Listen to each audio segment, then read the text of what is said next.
तो अगर यार तुमने इस वीडियो पे क्लिक किया है तो तुम इनमें से किसी एक बकवास मेथड से इंग्लिश पढ़ते आ रहे हो जिस वजह से तुम्हारे नंबर नहीं आते।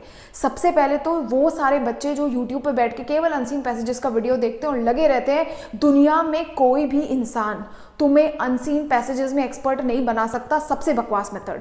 दूसरा, बहुत सारे बच्चे ऐसे हैं जो हिंदी में पढ़ के जाते हैं, चैप्टर समझ लेते हैं और सोचते हैं इंग्लिश में जाके ट्रांसलेशन करके लिख लेंगे। अगेन बिल्कुल गलत अप्रोच, बिल्कुल गलत अप्रोच। तीसरा, ग्रामर का डर कि ग्रामर इतनी बड़ी हाइप बना रखी है कि पता नहीं ग्रामर में क्या है, 10 नंबर की ग्रामर है। अरे भाई 5 क्वेश्चन तो तुम बिना देखे कर लोगे, इतनी बेसिक ग्रामर आती है। तो ये सारी चीजें मैं एक एक करके तुम्हें बताऊंगी कि क्या नहीं करना। So please be focused and watch the video till the very and. सबसे पहले बात करते हैं लिटरेचर सेक्शन की, क्योंकि वो आपके 40 मार्क्स का है और सबसे ज्यादा वेटेज रखता है। तो क्या क्या मिस्टेक्स नहीं पढ़नी और लिटरेचर के कैसे क्वेश्चन आंसर्स या चैप्टर्स को लास्ट टाइम में पढ़ना है, वो सारा कुछ मैं बताने वाली हूँ। सबसे पहले तो अगर आप उन बच्चों में से हैं जिनका प्रिपरेशन बहुत ही ज्यादा कम है, उनके चैप्टर्स बहुत सारे बचे हैं, सो आई विल सजेस्ट यू कि आप दोनों बुक्स में से अपने एक एक चैप्टर को छोड़ दें जो आपको बहुत ज्यादा चैलेंजिंग और टफ लगते हैं, क्योंकि आपके पास इंग्लिश में ऑप्शंस आने वाले हैं। दूसरी बहुत ज्यादा इंपॉर्टेंट चीज वो ये है कि मोस्टली बच्चों को नहीं पता होता, बट 6 मार्क्स तक के क्वेश्चंस आपके डायरेक्टली कैरेक्टर स्केच से आते हैं। अगर मैं तुम्हारी जगह पे होती और मुझे पता होता कि मेरे 6 नंबर तो सीधा कैरेक्टर स्केच से आने हैं, तो सबसे पहले मैं पकड़ के कैरेक्टर स्केच पढ़ती, क्योंकि मैं अपने एटलीस्ट 6 मार्क्स फिक्स कर पाती। अब बचे हुए मार्क्स में कैसे नंबर लेकर के आने, वो क्वेश्चन आंसर्स को कैसे फ्रेम करना है वो बताती हूँ, वो चैप्टर्स कैसे कवर करने हैं। तो भाई सुनो मेरी बात, इस समय पे ना तुम्हें एनसीईआरटी टेक्स्ट बुक तो बिल्कुल नहीं पढ़नी, उसको साइड कर दो। तुम्हें कोई भी शॉर्ट क्वेश्चंस नहीं पढ़ने, उनको साइड कर दो। तो दीदी फिर पढ़ना क्या है, मेरी बात ध्यान से समझो। तुम्हें चाहिए शॉर्टेस्ट पॉसिबल समरी, एक ऐसी समरी जो बहुत ही ज्यादा कम वर्ड्स में लिखी हो, एट द सेम टाइम तुम्हें समझ आए। सबसे पहले तुम्हें वो छोटी सी समरी पढ़नी है 10 मिनट लगा के। उसके बाद डायरेक्टली तुम्हें हर एक चैप्टर से 10 लॉन्ग क्वेश्चंस पढ़ने हैं, 10 लॉन्ग क्वेश्चंस पढ़ने हैं। और लॉन्ग क्वेश्चंस ऐसे नहीं पढ़ने कि क्वेश्चन पढ़ा फिर आंसर पढ़ा। ध्यान दो तुम्हें आंसर की अप्रोच कैसे रखनी है। जब तुम कोई भी लॉन्ग आंसर पढ़ रहे होगे तो एक चीज याद रखना, जब उस आंसर को पढ़ोगे जो भी तुम्हें अच्छे कीवर्ड्स दिखे उसको साइड करते जाओ। फॉर एग्जांपल एनी फ्रैंक वाला चैप्टर है, उसमें भाई बहुत सिंपली से लिखा है कि एक चैटर बॉक्स और टॉकेटिव जैसा वर्ड आता है, क्योंकि she used to talk a lot, that is why she was being called chatter box by her teacher.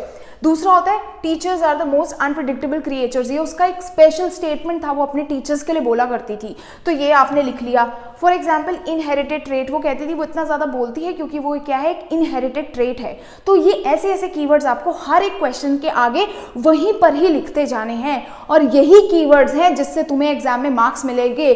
कभी अगर ब्लूप्रिंट खोल के देखोगे, मार्किंग स्कीम खोल के देखोगे इंग्लिश की, तो उसमें स्पेशली लिखा है कि 1 मार्क्स तो सीधे सीधे आपको आपके अच्छी वोकैबुलरी और आंसर्स के लिए मिलते हैं, तो वो चीज मिस मत करना। तो जिनको भी ये गलत फहमी है कि हम बेसिक इंग्लिश लिख के आएंगे आपको मार्क्स नहीं मिलेंगे, क्योंकि जब तक आप अपने अच्छे वर्ड्स को यूज नहीं करने वाले you will not get any marks. तो ये चीज याद रखना, यहाँ पे आपके मार्क्स कटते हैं। ऐसे ही आप हर एक चैप्टर के पढ़ते जाओ, ये कीवर्ड्स कलेक्ट करते जाओ, इनके रट्टे लगा लो, और यही चीज एग्जाम में अंडरलाइन करके आने हैं, यहाँ से मार्क्स मिलते हैं। ऐसे आते हैं लिटरेचर सेक्शन में मार्क्स, ना कि हिंदी टू इंग्लिश करके लिख दिया उससे लिटरेचर में मार्क्स नहीं आते। अब अभी मैंने किस किस चीज की बात करी, मैंने बात करी समरी की, मैंने बात करी थीम की, मैंने बात करी इंपॉर्टेंट कैरेक्टर स्केच की। तो मैंने तुम्हारे लिए ये काम बच्चों आसान कर दिया है, मैंने ये सारे के सारे पीडीएफ तुम्हारे लिए बना दिए हैं, मेरे टेलीग्राम ग्रुप पे अपलोडेड है, तुम नीचे डिस्क्रिप्शन से लिंक देख सकते हो। नेक्स्ट बात करते हैं यार राइटिंग सेक्शन की। राइटिंग सेक्शन में तुम्हें एक बात बताती हूँ, तुम्हें राइटिंग सेक्शन में पहला आता है तुम्हारा लेटर। लेटर में मैं तुम्हें बोलूँ सिर्फ लेटर टू एडिटर पढ़ के चले जाओ, तुम्हें दूसरा लेटर पढ़ने की जरूरत ही नहीं है। लेटर टू एडिटर का एक सिंपल सा हैक था जो मैंने ऑलरेडी वीडियो बना रखी है, बट मैं बता देती हूँ तुम्हें कि क्यों पढ़ के जाना है। इसका एक सिंपल सा हैक होता है, student don't really study because confusion never ends. अब सीधी सी बात है भाई, S for sender's address, date, receiver's address, subject, salutation, body, conclusion, name, खत्म। ये था आपका छोटा सा हैक। ये पूरा का पूरा डिटेल मैंने तुम्हारा ऑलरेडी डाल रखा है लेटर टू एडिटर वीडियो में, जो तुम्हें डिस्क्रिप्शन से मिल जाएगा, ये पढ़ के चले जाओ। बाकी पार्सल, ऑर्डर प्लेस, ये सब कुछ पढ़ के जाने की जरूरत नहीं है, लेटर टू एडिटर के ऑप्शन में ही दूसरा लेटर आएगा।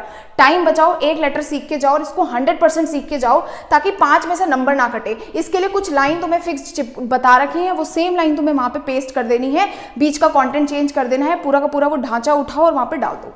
नेक्स्ट देखो, एनालिटिकल पैराग्राफ 5 मार्क्स का होता है। इसके भी कुछ कुछ मेथड्स होते हैं जिसके लिए मैं कंप्लीट वीडियो बना दूंगी, बट एक चीज याद रखना, एनालिटिकल पैराग्राफ अगर तोड़ मोड़ के भी लिखोगे ना तो भी तुम्हें 3.5 नंबर तो कहीं नहीं जा रहे, टीचर तुम्हें 3.5 मार्क्स तो ईजिली दे ही देगा, अगर तुमने थोड़ा बहुत भी उसको वैसा लिख दिया तो राइटिंग सेक्शन में इतना ज्यादा टेंशन लेने की जरूरत नहीं है। अपना लेटर टू एडिटर स्ट्रॉन्ग कर लो और एनालिटिकल पैराग्राफ पे फोकस करो। नेक्स्ट देखो ग्रामर के बारे में तुम्हें बहुत सारी चीजें नहीं पता। पहली बात तो तुम्हारे पास 12 क्वेश्चंस आएंगे जिसमें से तुम्हें 10 अटेम्प्ट करने हैं। सीधे सीधे तुम कोई भी एक टॉपिक स्किप कर दो, बट प्लीज टेंसेस स्किप मत करना, जैसे मैंने तुम्हें पहले भी बताया था। एक और इंपॉर्टेंट चीज ये है कि आपके पास 4 से 5 क्वेश्चंस होंगे जो बहुत ही ज्यादा इजी होंगे, जिसके लिए तुम्हें ग्रामर पढ़ के जाने की जरूरत नहीं है। वो तुम्हारा बेसिक सेंस होता है, तुम उसे लगा के अप्लाई करके लिख सकते हो।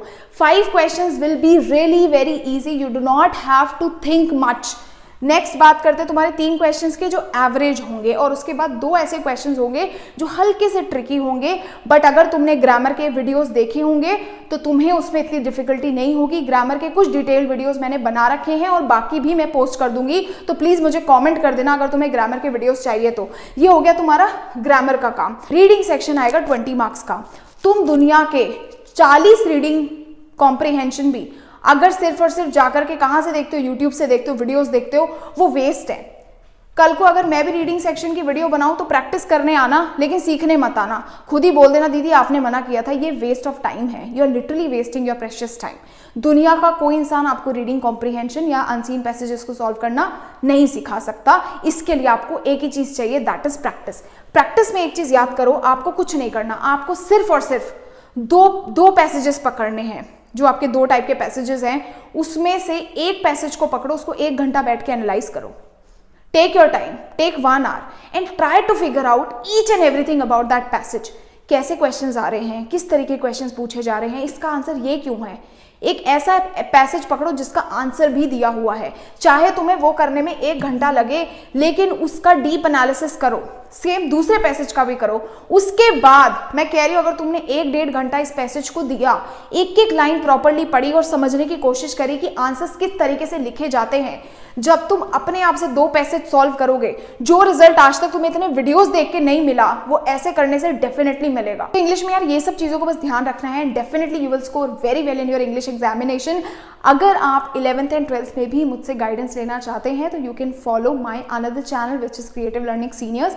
I will give you link in the description box. और इसके अलावा आपको मेरे से कोई भी टॉपिक इंग्लिश का चाहिए, please comment that and I will definitely post that video for you. आप प्लीज और प्लीज इस चैनल को सब्सक्राइब कर लो for more such content and I will see you in the next video.